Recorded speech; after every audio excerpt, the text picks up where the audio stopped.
बोलो बम बम महादेव बम बम। देवी और सज्जनों, आज के इस वीडियो में मैं राजा मिश्रा चर्चा करने जा रहा हूं राहु के आने वाले 18 महीनों के बारे में। किस राशि के लिए? तो कन्या राशि वालों के लिए राहु का जो आने वाला 18 महीना है वो कैसा रहेगा, किस मामले में बढ़िया रहेगा, किस मामले में खराब रहेगा, किस मामले में अभी तक अच्छा या बुरा रहा पिछला 18 महीना, उस विषय पर में भी हम बात करने जा रहे हैं देवी और सज्जनों। आज के इस वीडियो में सिर्फ भविष्य की बात नहीं होगी, भूत की बात भी होगी और वर्तमान की बात भी होगी। आज के इस वीडियो में आप देखेंगे देवी और सज्जनों कि जो राहु ने आपके साथ पिछले 18 महीने में जो करामात किए हैं उसका क्या प्रभाव आपके ऊपर में पड़ा है वो तक मैं आज आपको इस वीडियो में बताऊंगा। पिछले 18 महीने अर्थात 17 मार्च 2022 गुरुवार के दिन 5:06 सुबह से लेकर के 29 नवंबर 2023 बुधवार को 12:46 AM तक ये जो पिछले 18 महीने का समय राहु का रहा है और अभी 29 नवंबर तक जो रहेगा, सबसे पहले उसको समझने का आप प्रयास करें। उसके बाद 29 नवंबर से जो राहु का राशि परिवर्तन होने जा रहा है, मेष से जो वो मीन में जा रहा है, उसका क्या प्रभाव होगा, फिर उसको समझने की आप कोशिश करेंगे। देवी और सज्जनों, आप में से बहुत सारे लोग ऐसा कहते हैं कि गुरुदेव, राहु केतु अथवा किसी भी ग्रह के द्वारा जो गोचर का फल बताया जाता है, ऐसा बताया जाता है कि आपके जीवन में ये बदलाव होने वाला है, आपके जीवन में वो बदलाव होने वाला है, इस तरफ से कुछ अच्छी चीजें आने वाली हैं तो इस तरफ से कुछ अच्छी चीजें आने वाली हैं। विभिन्न प्रकार से हमें जताया जाता है, बताया जाता है, लेकिन जब फल की बारी आती है तो जो ज्योतिषियों के द्वारा बुरा फल बताया जाता है, सिर्फ हमें वही मिलता है। अच्छा फल बहुत कम अथवा नहीं के बराबर मिल पाता। ऐसा 100 में से 25 से 30% लोगों का कहना होता है और 30% एक बड़ा अमाउंट है, बड़ी मात्रा है देवी और सज्जनों। अगर आपके साथ भी ऐसा होता है तो आप ये जान लें, आप ये समझ लें कि निश्चित तौर पर में आपके जन्म कुंडली में किसी ऐसे ग्रह की महादशा, किसी ऐसे ग्रह की अंतरदशा चल रही है जो आपके कुंडली में वो ग्रह मारक है, मारक अवस्था में बैठा हुआ है, कहीं पर में नीच का बैठा हुआ है, अथवा कुंडली के 6ठे, 8वें या 12वें भाव में बैठा हुआ है, अथवा किसी पापक ग्रह के साथ बैठा हुआ है, जिसके कारण से कोई व्यक्ति कहता है कि गुरुदेव मैं पिछले 6 महीने से परेशान हूं, तो कोई साल भर से, तो कोई 2 साल से, तो कोई 4 साल से, तो कोई पिछले 10 साल से, तो कोई कहता है कि गुरुदेव क्या कहूं आपको, मेरा तो पूरा जीवन संघर्ष में ही बीत गया, हमने आज तक जीवन में बहुत कुछ हासिल नहीं किया। ऐसा भी आप में से बहुत सारे लोगों का कहना होता है। अगर आपके साथ भी ऐसा होता है कि जो अच्छा फल बताया जाता है, राहु ही नहीं किसी भी ग्रह का, वो आपको नहीं मिलता है और जो बुरा फल बताया जाता है वो मिलता है, तो निश्चित तौर पर में दिए गए नंबर पर में जल्द से जल्द संपर्क करें, जल्द से जल्द मैसेज करें और समझने का प्रयास करें। जो आपकी जन्म तारीख है, जन्म समय है और दोनों हाथ के हथेली का फोटो जो है वो भेजने की कोशिश करें और जो उचित शुल्क है वो जमा करेंगे। आपके बीमारी के जड़ तक पहुंचने की गारंटी मेरी है और समस्या का समाधान देने की गारंटी मेरी है वो। आइए देवी और सज्जनों, अब सबसे पहले समझने का ये प्रयास करेंगे कि 17 मार्च 2022 से अभी तक आपको कौन कौन सी परेशानी राहु ने दी है और अभी 29 नवंबर तक आपको क्या क्या दे सकता है, उसको समझने की कोशिश कीजिए। राहु जो है आपके कुंडली के 8वें भाव में रहा है देवी और सज्जनों। कुंडली का 8वां भाव, जैसा कि आप सबको मालूम है, नियत है, जानकारी है कि 8वां भाव जो है सो रुकावट का होता है, बाधा का होता है। तो पिछले 18 महीने में 17 मार्च 2022 के बाद से आप में से बहुत सारे कन्या राशि वाले लोगों ने, जिनकी जन्म कुंडली में बिल्कुल ही अच्छा समय नहीं चल रहा है, उन्होंने ये अनुभव कर लिया होगा कि राहु कितने तरीकों से उनके हर कार्य में रुकावट, हर कार्य में बाधा का योग बना रहा है, कितने तरीकों से आपको परेशान कर रहा है, ये आप समझ चुके होंगे। देवी और सज्जनों, इतना ही नहीं, अष्टम भाव में बैठा हुआ राहु आपको ये भी दर्शा रहा है कि रिस्क ना लें। जहां जहां आपने रिस्क लिया होगा 17 मार्च 2022 के बाद और 29 नवंबर 2023 तक, जहां तक रिस्क लेंगे आप, राहु आपको रिस्क में सफल बहुत कम होने देगा। यानी कि खतरा मोल नहीं लेना है। आपको बता दूं कि जो समय बीत गया सो बीत गया, लेकिन जो बचा हुआ है उसमें भी अपने जान की बाजी नहीं लगानी है। ऐसे कामों में नहीं पड़ना है जिसमें ऐसा लगे कि मुझे अपनी जान की बाजी लगा देनी चाहिए। इतना कर सकता हूं मैं कि अपनी जिंदगी दांव पे लगा सकता हूं, ऐसा नहीं करना है। अगर आप ऐसा करेंगे तो आपकी जान वाकई में खतरे में आ सकती है। और राहु है, ये किसी को नहीं छोड़ता। जब सूर्य और चंद्रमा को नहीं छोड़ा, जो दोनों ग्रह के राजा हैं, तो मेरी और आपकी क्या विसाद है।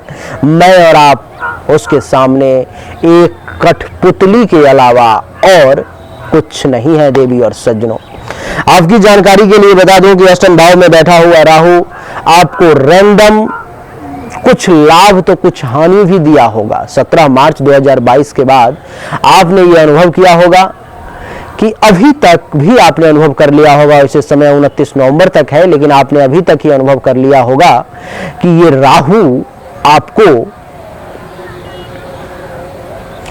कभी अचानक से धन का लाभ दे दिया होगा, तो कभी अचानक से धन की हानि भी पहुंचा दी होगी राहु ने। कभी रैंडम कहीं से कुछ पैसा आपके पॉकेट में मंगवा दिया होगा, तो कहीं रैंडम आपके पॉकेट से कुछ पैसों में सेंध भी लगा दिया होगा। ये राहु की प्रकृति है, उसमें भी अष्टम भाव में बैठा हुआ, इसके कारण से आपके साथ ऐसा हो रहा होगा। देवी और सज्जनों, आपने अनुभव किया होगा कि रैंडम बनता हुआ काम आपका बिगड़ जाता होगा, ज्यादातर काम आपका होते होते रह जाता होगा। ये अष्टम भाव में बैठे हुए राहु का परिणाम है, यानी कि अचानक परिवर्तन का योग, रैंडम बदलाव का योग, ये राहु की स्थिति है देवी और सज्जनों। और ये आपको निश्चित तौर पर में देखने को बहुत सारे लोगों को, जिनकी कुंडली बहुत स्ट्रांग होगी, उसी को नहीं मिली होगी, नहीं तो ज्यादातर लोगों को ये परेशानी, ये समस्या निश्चित तौर पर में देखने को मिली होगी। बहुत सारे लोग ऐसे भी होंगे कन्या राशि के, जिनको पैखाने के रास्ते से संबंधित, गुदा मार्ग, मल द्वार से संबंधित, रिप्रोडक्शन सिस्टम से संबंधित भी कुछ न कुछ परेशानी का निश्चित तौर पर में सामना करना पड़ा होगा, निश्चित तौर पर में, जिसके कारण से आप बहुत ज्यादा परेशान होंगे। बहुत सारे कुछ ऐसे लोग भी होंगे कन्या राशि वालों में से, जिसको बवासीर की समस्या सामने आ गई होगी, पाइल्स की समस्या सामने आ गई होगी, अथवा जिसको पहले से ही है उसकी ये समस्या बढ़ गई होगी, ज्यादा परेशानी में वो लोग आ गए होंगे। तो उन लोगों को विशेष ध्यान रखना है। देवी और सज्जनों, कुंडली के अष्टम भाव में बैठना राहु का परिणाम ये भी दर्शाता है कि आपको 17 मार्च 2022 से लेकर के 29 नवंबर 2023 के बीच में दुर्घटना का भी योग बना हुआ है। आपको चोट वगैरह लग सकती है, आप दुर्घटना के शिकार भी हो सकते हैं अथवा हो चुके होंगे, आपको चोट वगैरह लग चुकी होगी इस बीच में, जो कि ठीक नहीं आपके लिए। यहां से राहु की पंचम दृष्टि देवी और सज्जनों द्वादश भाव पर में है। ये सेविंग क्या होता है, ये पैसों का बचाना क्या होता है, बचत क्या होता है, ये आप भूल चुके होंगे।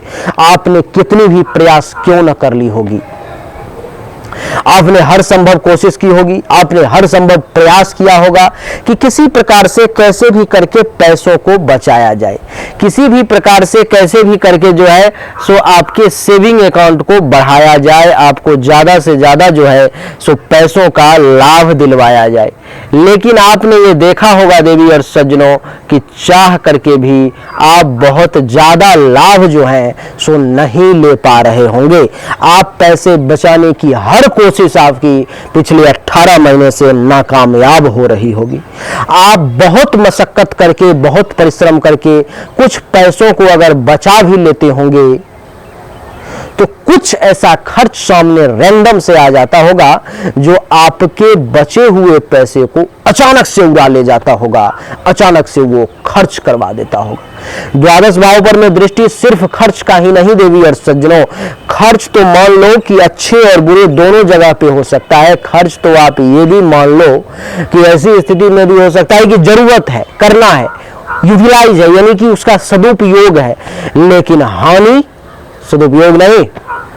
ऐसे स्थिति पर में पैसों का फंस जाना, ऐसे स्थिति में पैसों का बर्बाद हो जाना, जहां पर में जो है सो फिर वापस के योग नहीं, जहां से कुछ लाभ के योग नहीं देवी और सज्जनों, उसी को धन हानि कहते हैं। जिसके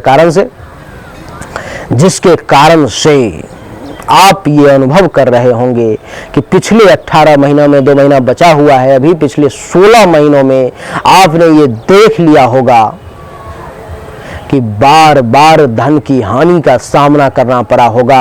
ऐसे ऐसे जगहों पर में अपना पैसा चला गया होगा जहां से वापस आने की कोई उम्मीद नहीं, और ऐसे जगहों पर में भी पैसा आपने फंसा दिया होगा, खर्च कर लिया होगा, जहां से भविष्य में भी कोई विशेष लाभ की संभावना नहीं।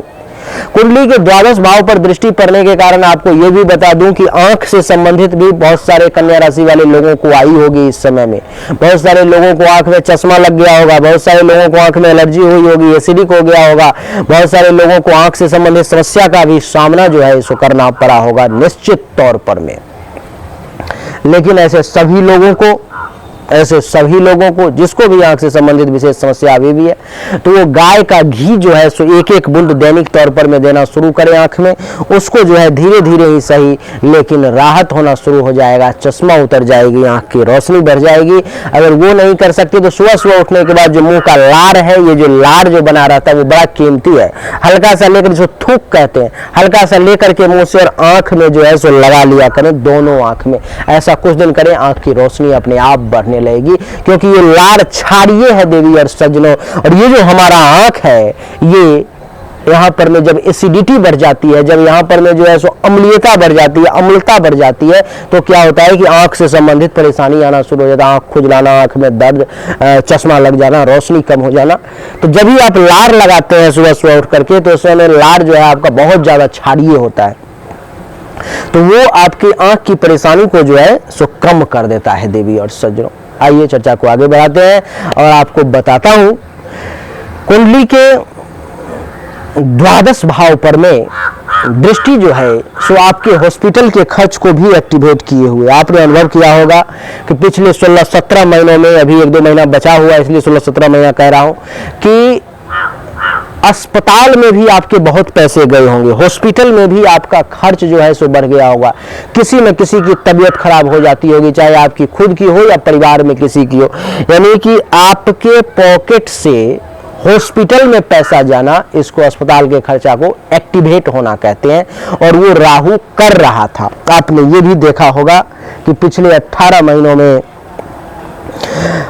अगर जिस किसी भी व्यक्ति के विदेश जाने की संभावना थी, विदेश से जो है सो कुछ काम अटका हुआ था, जुड़ा हुआ था, तो बहुत सारे लोग ऐसे होंगे जो विदेश चले भी गए होंगे, और जिसकी जन्म कुंडली में ज्यादा परेशानी होगी उसको राहु ने ब्रेक कर दिया होगा, विदेश नहीं जाने दिया होगा, विदेश से भी लाभ लेने में परेशानी, विदेश जाने में डिले कर दिया होगा राहु ने, आप नहीं पहुंच पाए होंगे। देवी और सज्जनों, राहु की जो सप्तम दृष्टि है वो द्वितीय भाव पर में, जिसके कारण से आपने अनुभव किया होगा कि धन धान्य संपत्ति जमा नहीं बहुत ज्यादा आप कर पाए होंगे। आपने ये भी अनुभव किया होगा कि परिवार में भी किसी न किसी कारणवश टेंशन तनाव की स्थिति बनी हुई है, आपके बोली के कारण, आपके वचन के कारण, आपके बोलने के कारण भी आपका बहुत सारा बना बनाया काम बिगड़ गया होगा। आपकी जो ये भी अनुभव किया होगा कि राहु की नवम दृष्टि जो है सो चौथे भाव पर में है, तो आपने ये भी अनुभव किया होगा देवी और सज्जनों की चौथे भाव पर में नवम दृष्टि पड़ने के कारण आपने ये भी देखा होगा कि जमीन, मकान, गाड़ी, घोड़ा, अचल संपत्ति, बंगला, इन सब के रिगार्डिंग जो है सो किसी न किसी प्रकार की परेशानी का आपको निश्चित तौर पर में सामना करना पड़ा होगा। जिसके कुंडली में राहु की स्थिति अच्छी थी उसको हो सकता है तो जमीन, मकान, गाड़ी, अचल संपत्ति इसकी प्राप्ति भी हुई हो, लेकिन परेशानी सबको हुई है। अब राहु जो है 29 नवंबर 2023 के बाद जो है सो ये राशि परिवर्तन कर रहे हैं, और राशि परिवर्तन यानी कि मेष से अब मीन राशि में आ रहे हैं। बहुत सारे लोग अभी भी यूट्यूब पर में बता रहे हैं कि राहु जो है सो आपको 30 अक्टूबर 2023 सोमवार के दिन ही जो है सो ये राशि परिवर्तन करके मीन राशि में आ रहे हैं। लेकिन देवी और सज्जनों, ये आधा ही सच है, इसको पूरा सच मानने की भूल ना करें, क्योंकि स्पष्ट राहु, ट्रू राहु, सही मायने में राहु जो है सो कुंडली के सप्तम भाव में आपके 29 नवंबर 2023 को, जिस दिन मेरा जन्मदिन है, उस दिन बुधवार को 12:46 AM में वो राशि परिवर्तन करके मीन राशि में आपके कुंडली के सप्तम भाव में आ रहे हैं। ज्यादा समय नहीं लूंगा, बिल्कुल 5 मिनट में खत्म करूंगा। देवी और सज्जनों, आपके लिए बता दूं कि 12:46 AM यानी कि रात के 12:46 में ये आएंगे। इसका क्या प्रभाव होगा उसको समझने का प्रयास करें। राहु जब ही कुंडली के, देवी और सज्जनों, अष्टम भाव से हट करके और कुंडली के सप्तम भाव में आएंगे तो आप ये अनुभव अपने आप कर लेंगे देवी और सज्जनों कि आपके हर काम में जो रुकावट आ रही थी, बाधा आ रही थी, परेशानी आ रही थी, आप चाह करके भी जो काम नहीं कर पा रहे थे वो काम होने लगेगा। दुर्घटनाएं जो होने वाली थी वो टल जाएंगी। अचानक से धन हानि हो रहा था वो सब रुक जाएगा। आपका जो है सो हर कार्य में जो रुकावट, बाधाएं आ रही थी, हर काम जो बनते बनते बिगड़ जा रहा था, अब वो राहु उसको नहीं बिगाड़ेगा।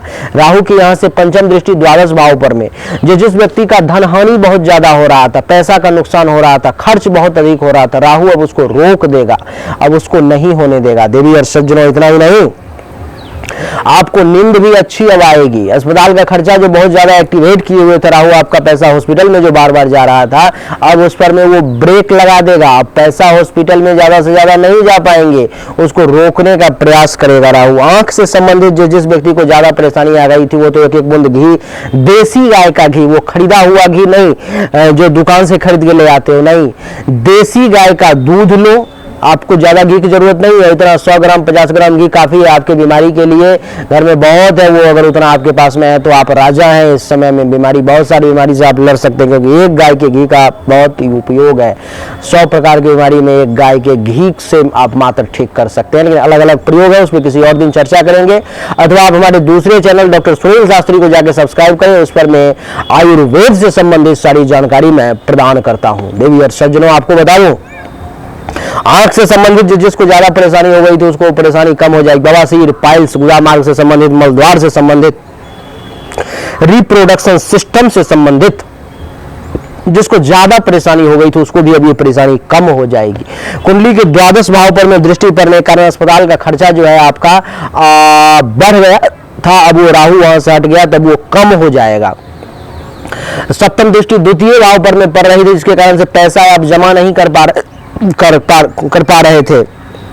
बैंक बैलेंस जो है सो आप मोटा पूंजी जमा नहीं कर पा रहे थे, अब वो कर पाएंगे, आपका पैसा जो है सो जमा हो पाएगा। देवी और सज्जनों, इतना ही नहीं, परिवार में किसी न किसी कारणवश आप टेंशन तनाव में चल रहे थे, परिवार में किसी न किसी कारणवश जो आपका लड़ाई झगड़ा, शांति नहीं थी परिवार में, अब वो शांति रहेगी। अब वो आप अच्छे तरीके से जो है सो उसको आप परिवार को मैनेज कर पाएंगे। परिवार में ज्यादा लड़ाई झगड़ा, टेंशन तनाव की स्थिति अब नहीं रहेगी। आपको बता दूं कि नवम दृष्टि जो चौथे भाव पर पड़ रही थी, जमीन, मकान, गाड़ी, घोड़ा, बंगला, अचल संपत्ति के रिगार्डिंग जो बार बार टेंशन तनाव दे रहा था, कुछ ना कुछ परेशानी, इधर से ठीक हुआ तो उधर, उधर से ठीक हुआ तो उधर, माँ जो बीमार रह रही थी वो सब अब कम हो जाएगा अथवा ठीक हो जाएगा। आपके सुख में जो कमी आ गई थी, आपका सुख बढ़ जाएगा।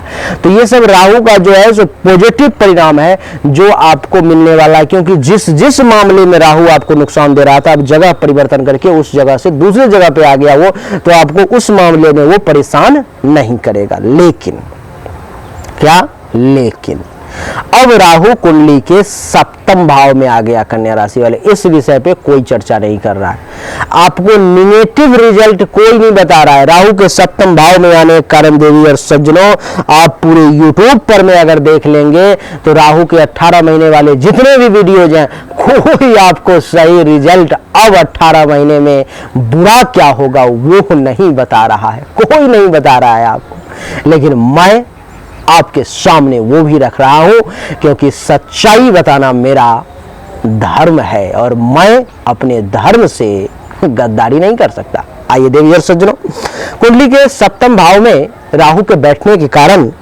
29 नवंबर 2023 से आप तो ये मानो कि 1.5 महीना पहले से ही ये परेशानी जो है आपकी शुरू हो जाएगी। जीवन साथी के साथ थोड़ा सा मीठा व्यवहार बना के चलें, क्योंकि टेंशन तनाव की स्थिति बढ़ सकती है पति पत्नी के बीच में। किसी से प्रेम करते हो, प्यार करते हो, उस मामले में भी थोड़ा सा सावधान रहें, नहीं तो वहां भी ब्रेकअप की स्थिति आ सकती है। काम और वासना की पूर्ति आप गलत तरीके से कर सकते हैं, जो ठीक नहीं है आपके लिए। देवी और सज्जनों, कुंडली के सप्तम भाव में जब राहु आ गया है तो आपको दैनिक रोजगार, व्यवसाय, काम धंधा में अनेक प्रकार की परेशानियों का सामना करना पड़ सकता है। आपको पेशाब के रास्ते से संबंधित भी, किडनी से संबंधित, प्रोस्टेट से संबंधित किसी प्रकार की समस्या का सामना जो है सो करना पड़ सकता है, तो आपको सावधानी बरतनी पड़ेगी। राहु की पंचम दृष्टि एकादश भाव पर में लाभ जो है सो मिलेगा, लेकिन इतनी आसानी से नहीं। राहु लाभ लेने में आपको इंटरप्ट करेगा, परेशान करेगा, रास्ता को बाधा उत्पन्न करेगा। आमदनी को जो बढ़ने की बात चाहिए उसमें भी ये बाधाएं उत्पन्न करेगा, आपको रोकने का प्रयास करेगा। जो किसी प्रकार से आपकी आमदनी ना बढ़े वहां पर आपको सतर्कता बरतनी। सीनियर्स के साथ टेंशन तनाव करवा सकता है ये, बड़े भाई बहन से लड़ाई झगड़ा करवा सकता है, तो वहां पर में अपने बुद्धि विवेक का सहारा लेना है। और मन में अगर कुछ और भी चल रहा है फिर भी चेहरे पर में कुछ और देखना चाहिए, क्योंकि राहु मायावी भी है, आपको मायावी बनकर के ही राहु पर विजय प्राप्त करना पड़ेगा। इच्छा पूर्ति में भी कुछ ना कुछ बाधाएं जो है उत्पन्न करेगा। और राहु की नवम दृष्टि प्रथम भाव पर में तो दिमागी तौर पर में भी कोई डिस्टर्ब करेगा, मानसिक अशांति का शिकार भी बनाएगा। नवम दृष्टि तीसरे भाव पर में तो छोटे भाई बहन, जूनियर्स अथवा उनके समान व्यक्ति से जो है जो खूब लाभ मिलना चाहिए उसमें थोड़ी सी कमी आएगी, तो थोड़ा सा मायावी बनकर के आपको लाभ लेना पड़ेगा। मायावी मतलब ड्रामेटिक तरीके से आपको लाभ लेना पड़ेगा। गुप्त शत्रु का भी जो है सो कुछ ना कुछ परेशानी आपको परेशान कर सकता है। देवी और सज्जनों, आप इस समय में थोड़े से सर्दी खांसी जुकाम से भी परेशान हो सकते हैं, तो उस मामले में भी आपको थोड़ा सा सतर्क रहना पड़ेगा। तो राहु के लिए उपाय करने की भी जरूरत है, जो कोई नहीं बता रहा, सिर्फ अच्छा परिणाम बता रहा है। बुरा परिणाम कौन बताएगा? जो होने वाला वो आपसे छुपाना क्यों? तो देवी और सज्जनों, प्रत्येक शनिवार को ओम रांग राहवे नमः मंत्र का एक माला जो है आप जरूर जाप करें, आपके लिए अच्छा रहेगा। उम्मीद करता हूं कि आपको हमारा ये वीडियो पसंद आया होगा, अच्छा लगा होगा।